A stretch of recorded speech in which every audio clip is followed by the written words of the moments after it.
oshirilayotgan barcha loyihalar iqtisodiy o'sishni ta'minlab, kelajak avlodimiz uchun yangi imkoniyatlar eshigini albatta ochadi. Bunday jadal harakatlarimiz va tashabbuslarimiz bilan biz yangicha modeldagi zamonaviy energetika tizimini albatta to'liq barpo etamiz.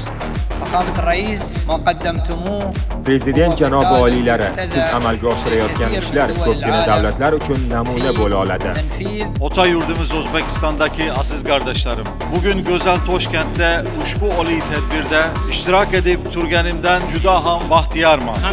Butun dunyo sizdan investorlar bilan ishlashni va investitsiyalarni jalb qilishni o'rganishi kerak. Yangi O'zbekistonning asosiy energiya manbai esa bu siz, hurmatli prezident. Siz ilhom manbai bo'lib, butun xalqqa o'rnak bo'lib kelyapsiz.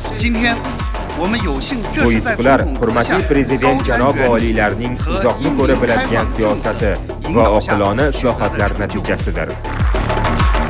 Energetika sohasida erishilgan katta yutuq va marralarimizda siz kabi salohiyatli investorlar va ishonchli sheriklarimizning beqiyos hissasi bor albatta.